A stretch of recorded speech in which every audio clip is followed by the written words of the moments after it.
এখন ভারতের সাথে পাঙ্গা নেওয়ার মাঝে বাংলাদেশে আলু এবং পেঁয়াজের জন্য হাহাকার পড়তে পারে, কারণ ভারতের তরফ থেকে আলু এবং পেঁয়াজের এক্সপোর্টকে বাংলাদেশের জন্য আটকে দেওয়া হয়েছে। আজ্ঞে হ্যাঁ বন্ধুরা, ভারতের তরফ থেকে বাংলাদেশে এক্সপোর্ট করা আলু পেঁয়াজকে আটকে দেওয়া হয়েছে, যার জন্য আলু পেঁয়াজে ভর্তি অসংখ্য ট্রাক ভারত বাংলাদেশ বর্ডারে দাঁড়িয়ে আছে। আমরা আপনাদের আগেই বলেছিলাম, বাংলাদেশ যেভাবে নিজের দাপট দেখাচ্ছে তার জন্য ভারত পুরোপুরি অসন্তুষ্ট, কেননা বাংলাদেশের কাছে ভারতের দ্বারা পাঠানো সামগ্রীর যে পয়সা বকেয়া রয়েছে, না তো সেগুলো বাংলাদেশ দিচ্ছে আর না তো বাংলাদেশ ভারতের একটা কথাও শুনছে। এক্ষেত্রে ভারতও আলু এবং পেঁয়াজের ঘরোয়া মূল্যকে কন্ট্রোল করার জন্য বাংলাদেশকে করা এক্সপোর্ট আটকে দেয়, কিন্তু এক্সপোর্টকে আটকে দেওয়ার পরিণাম অন্য কিছুই দেখতে পাওয়া যাচ্ছে। কারণ এক্সপোর্ট আটকে দেওয়ার পর ইন্ডিয়া বাংলাদেশ বর্ডারে ওই প্রায় 6000 মেট্রিক টন আলু পেঁয়াজ পড়ে আছে, যার জন্য ভারতীয় এক্সপোর্টাররাও মারাত্মকভাবে চিন্তিত আর তারা যে কোনো পর্যায়ে যাওয়ার জন্য তৈরি আছে, যার মাঝে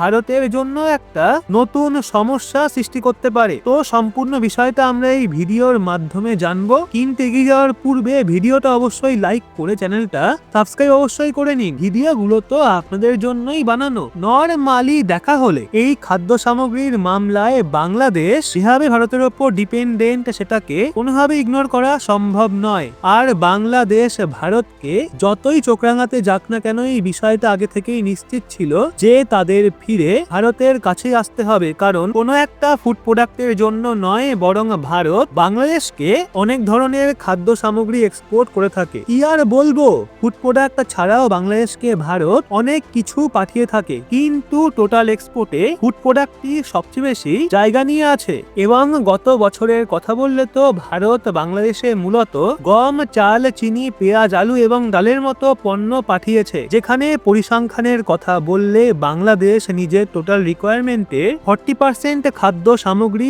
ভারত থেকে প্রতি বছর কেনে। কিন্তু বাংলাদেশে হওয়া উত্তাল পরিস্থিতি বাংলাদেশকে মারাত্মক সংকটের মুখে ফেলে দিয়েছে। তো এখন বাংলাদেশের সিচুয়েশন এমন হয়ে গেছে যে আগামী সময় তাদের গোটা দেশ জুড়ে খাবারের জন্য হাহাকার ছড়াতে পারে, এবং বিশেষ করে আলু এবং পেঁয়াজের মতো ফুড প্রোডাক্টের কমতি বাংলাদেশে দেখা যেতে পারে, যেগুলো ছাড়া না কোনো রকম তরকারি তৈরি করা যায় আর না তো কোনো ফুড আইটেমকে তাদের সাহায্য ছাড়া খাওয়া হয়। কেননা সাধারণভাবে দেখা হলে যে বেশিরভাগ খাদ্য সামগ্রীর আইটেম বানানো হয় তাতে আলু এবং পেঁয়াজের ব্যবহার হয়েই থাকে, সে যেই আইটেমই হোক না কেন। অবশ্যত বিগত কিছু বছর ধরেই ভারতের দ্বারা বিশ্ব জুড়ে থাকা যে ভিন্ন ভিন্ন দেশে আলু এবং পেঁয়াজ পাঠানো হয়, সেগুলোর এক্সপোর্টকে অনেকই কমিয়ে দেওয়া হয়েছে। শুধুমাত্র ভারতের ওই সমস্ত প্রতিবেশী দেশগুলোকে পাঠানো হচ্ছে যারা ভারতের সঙ্গে সুসম্পর্ক বজায় রাখছে, যার মধ্যে ভারতের থেকে আলু এবং পেঁয়াজ ক্রেতাদের মধ্যে বাংলাদেশ অন্যতম ছিল। শুরুতে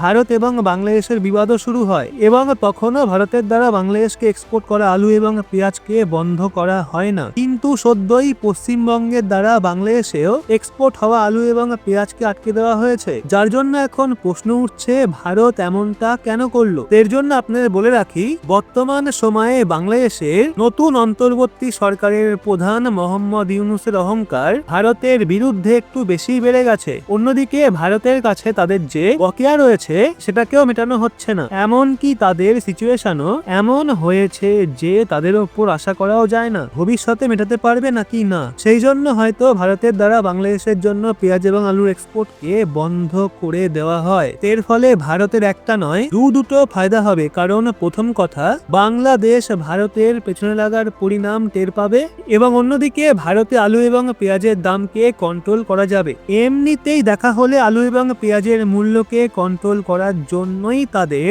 এক্সপোর্টে অনেক দেশের জন্য ব্যান লাগিয়ে দেওয়া হয়েছে। যদি সেখানে বাংলাদেশের নাম অ্যাড হয়ে যায় তাতে ভারতের কি যায় আসবে? কিন্তু বলা হয় না, প্রয়োজন নয় যে পরিণাম সবসময় ভাবনার অনুসারে হবে। হয়তো এটাই এবার আমাদের ভারতের সঙ্গেও ঘটেছে, কেননা সদ্যই খবর বেরিয়ে আসছে ভারতের দ্বারা এক্সপোর্টে ব্যান লাগানোর ফল স্বরূপ 6000 মেট্রিক টন আলু এবং পেঁয়াজ ভারত বাংলাদেশ বর্ডারে পড়ে পড়ে নষ্ট হওয়ার মুখে পৌঁছে গেছে। এক্সপোর্টার সরাসরি এই বিষয়টার ইনফরমেশন দিয়েছে যে স্টেট গভর্নমেন্টের তরফ থেকে আলু এবং পেঁয়াজের এক্সপোর্টে হঠাৎ করে ব্যান লাগানোর জন্য ওই সমস্ত মানুষদের সামনে নতুন বিপদ এসে দাঁড়িয়েছে, যারা বাংলা বাংলাদেশে আলু এবং পেঁয়াজ এক্সপোর্ট করার দায়িত্ব নিয়েছিল। রিপোর্টে বলা হচ্ছে এক্সপোর্টে হঠাৎ করে ব্যান লাগানো হয়েছে, যার জন্য বাংলাদেশে পাঠানোর উদ্দেশ্যে আলু এবং পেঁয়াজ নিয়ে পৌঁছানো প্রায় 220-রও বেশি ট্রাক পশ্চিমবঙ্গের মহাদীপুর ল্যান্ড পোর্টে ফেসে গেছে, যার জন্য 6000 মেট্রিক টন আলু পেঁয়াজ আটকে গেছে। 2 থেকে 4 দিনের মধ্যেই ট্রাকগুলো লোড করা আলু পেঁয়াজের শিপমেন্টকে পাঠানো না হয় তাহলে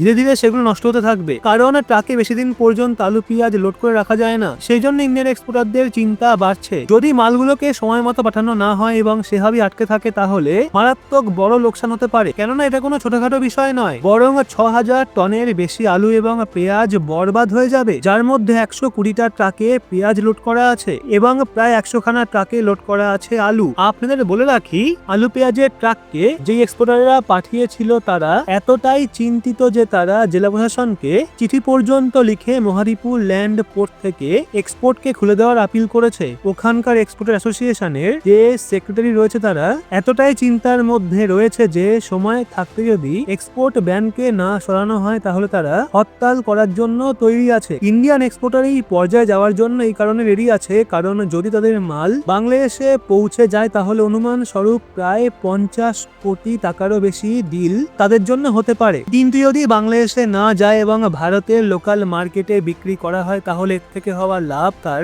অর্ধেক হয়ে যেতে পারে, কেননা ভারতে আলু এবং পেঁয়াজের মূল্য বাংলাদেশের মূল্যের প্রায় অর্ধেক। এমনকি যদি আলু এবং পেঁয়াজের ভান্ডার ভারতে বেড়ে যায় তাহলে তার মূল্য কমে যাওয়া স্বাভাবিক, এবং এই মূল্যকেই কন্ট্রোল করতে এবং ঘরোয়া চাহিদাকে পূরণ করার জন্য এক্সপোর্টকে আটকানো হয়েছে। কিন্তু সেখানে অন্যদিকে যদি দীর্ঘ সময় অবধি বাংলাদেশে পাঠানো পেঁয়াজ এবং আলুর এক্সপোর্টে ব্যান লেগে থাকে তাহলে এর ফলে বাংলাদেশের দ্রব্যমূল্য আকাশ ছুঁয়ে যাবে এবং সেখানে খাবারের জন্য হাহাকারও শুরু হতে পারে। সে এখন এত কিছু শোনার পর আপনার কি মনে হচ্ছে পশ্চিমবঙ্গের ল্যান্ড পোর্টে আটকে থাকা আলু পেঁয়াজের শিপমেন্টের ওপর থেকে কি ভারতের ব্যান সরিয়ে দেওয়া উচিত হবে, নাকি ব্যান বজায় রেখে লোকসান করে হলেও বাংলাদেশের লুঙ্গি বাহিনীদের খিদের জ্বালায় ছটফট করাতে হবে, তাদের ভালো মতো শিক্ষা দিতে হবে, কারণ তাদের তো ভারতের কিছু চাই না, তারা তো তাদের দেশে ইসকন পর্যন্ত বন্ধ করে দেওয়ারও হুমকি দেয়, অথচ আমরা ভারতীয়রা মাদ্রাসাগুলো বন্ধ করার ডাক দিতে পারি না। এতটাই দয়াবান আমরা, পেছনে বাজ দিতে আসলেও আমরা তাদের সমাদর করব।